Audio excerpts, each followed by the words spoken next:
I'm dying. Okay. All right. Take a drink, it'll help. So- I did.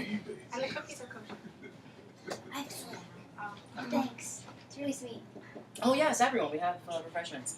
It's now 12:35, so I guess now's the time to start. So good afternoon, everyone. I did. Welcome to our colloquium. Our topic today deals with elementary school children and behavioral problems, specifically ADHD, or Attention Deficit Hyperactivity Disorder, which is a behavioral disorder that's characterized by inattentiveness, overactivity, and impulsivity. Before we begin, I'd like to take a moment to introduce our panel. We have all the way down here, Stefan Jean.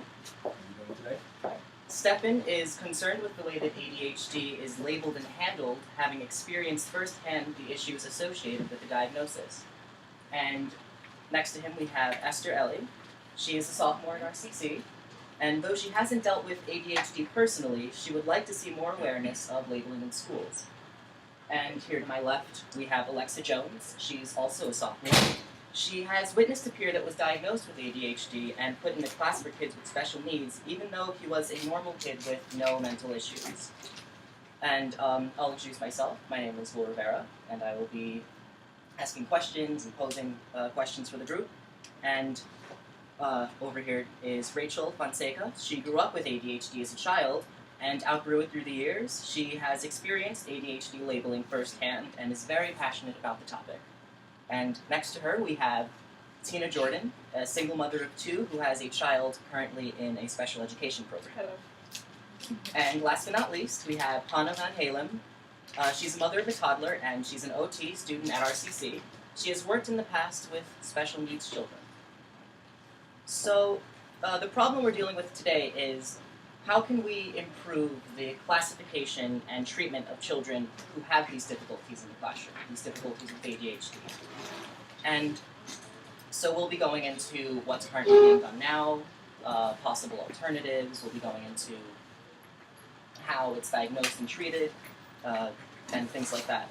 And since this is a colloquium, which I stated earlier, we welcome all of you in the audience to participate. So if there's anything that we're talking about when we're having our discussion, if there's anything that you want to add, if you have any questions, just feel free to raise your hand and I'll call on you. The only thing that I ask is that your comments and questions deal with what we are currently talking about at the time. So without any further ado, let's begin. My first question for the group is, what is the current process that a child goes through now in order to be classified with ADHD? Actually, the child has to get a complete evaluation, and this may be done with a pediatrician. But first, before a child is diagnosed, there has to be signs and symptoms, and from there, they're evaluated by a practitioner or a psychologist, psychiatrist, and especially when the diagnosis is in doubt or if there are other concerns such as Tourette's syndrome, a learning disability, anxiety, or depression. To add on what Tina said, basically ADHD, there's a few different types of ADHD. There's the inattentive type, the hyperactive impulsive type, and the type that is combined of both. So the different signs and symptoms of these, of the different things. For inattentive, a person fails to give close attention to details, to make careless mistakes, has difficulty sustaining attention, is not listening, struggles to follow through on instructions, has difficulty with organization, things like that. Loses things, easily distracted. Someone who has the hyperactive type is always fidgeting around with his hands and his feet, has difficulty remaining in his seat, runs around the classroom, and difficulty engaging in different activities, talks really fast and a lot, like I'm doing right now. You don't have ADHD. It's interesting that Things like that. It's interesting that you bring that up because I guess I'd like to ask now as follow-up the different kinds of ADHD.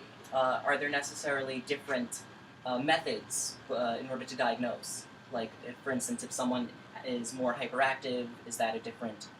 Is there a different process to go through versus? The problem with the process that is ADHD is very difficult to diagnose because there's so many different things that it could be as well. There's comorbidity diagnosis. There's different factors. There's different factors. So it could be that the kid is depressed or is just has learning disabilities, or there's so many different things that can go along with ADHD. So it's very difficult to diagnose. This kid has ADHD, like just by seeing these signs, especially since these signs are signs of any regular kid at any given moment. I mean, any kid runs around the room and, fidgets with their hands. I taught kindergarten for a year. I can tell you every single one of them had signs of ADHD. So why would you say that it's difficult since it's like really common in the East? I think it's really common because it's misdiagnosed. Yeah. So it wouldn't be so difficult though, because it's like a lot of kids No, are diagnosed. There's It's difficult because every individual is different. And the thing about it is, like Hannah was saying, like some of there's other disorders that look the same, like anxiety, mood disorders, and OCD. All of them have like the same symptoms, so sometimes it's very hard to diagnose a child with ADHD. So now I'll ask you this. So how does, say, a doctor or a psychiatrist differentiate between, as Hannah was saying, is it a disease? Is it like a disorder of just childhood? Is it just normal childhood processes and childhood characteristics? Or how can you differentiate it between ADHD versus something that's more anxiety? So the way that the thing with ADHD, it's not clear cut. We have terms in which we get labeled what we believe ADHD is, but there's no clear testing. Oh, this is what specifically that. There's no disease. There's no traceability. There's no clear way to find out. You can get anything from the time that you eat breakfast in the morning, or never eating breakfast in the morning, so it's a little fidgety or inattentive. So there's really not a clear cut. Sorry, Monkey? As Hannah said, she said about how all kids are very fidgety and they like to run around the room. And, so how can you separate the regular actions of kids as opposed to ADHD when they're both very similar? It's a very good question. I'd like to pose that as one of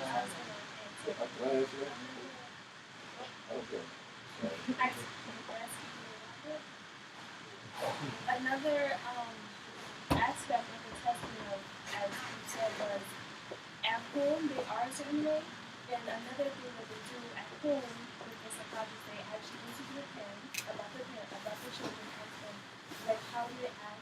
They have to be tested on how they act at home, at school, when they go out, and it's different even though real children they are at home to have the same activities and moving around a lot. It really depends on how they are at home first, going out in the outing of a mall or place, or even interacting with other kids as well, and in school. So you're saying that the assessment, the way it works, is it's a little more involved. So they see if the issue is generalized. So they check school, they check at home.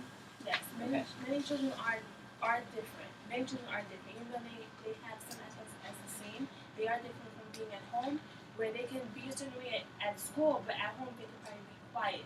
And they could just be really interactive with their siblings, but at school they'll just probably be a different person at school. So it really depends on how the parents see their children, and then when they speak to children, how they are and what they could be feeling, because it could bring about depression, anxiety, psychosis, personality disorders. It really gets mixed up, but it's really more of observance. Okay. Tom? Yes, since some of the actions of little kids and signs of ADHD are so similar, where does ADD fall into place in terms of actions of younger individuals? So ADD is more under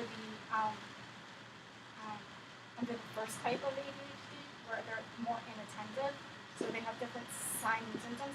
Hyperactive is when they're extremely fidgety and So that's more of like a physical appearance as well, as opposed to just a mental thing. It's more physical. Yeah, it comes into behavioral and learning as well. Okay. Because with the ADHD, they're not really able to be attentive in class usually, and that's when they have to treat them in a way, and then they usually go to the consumer treatment. And the ADD, they're able to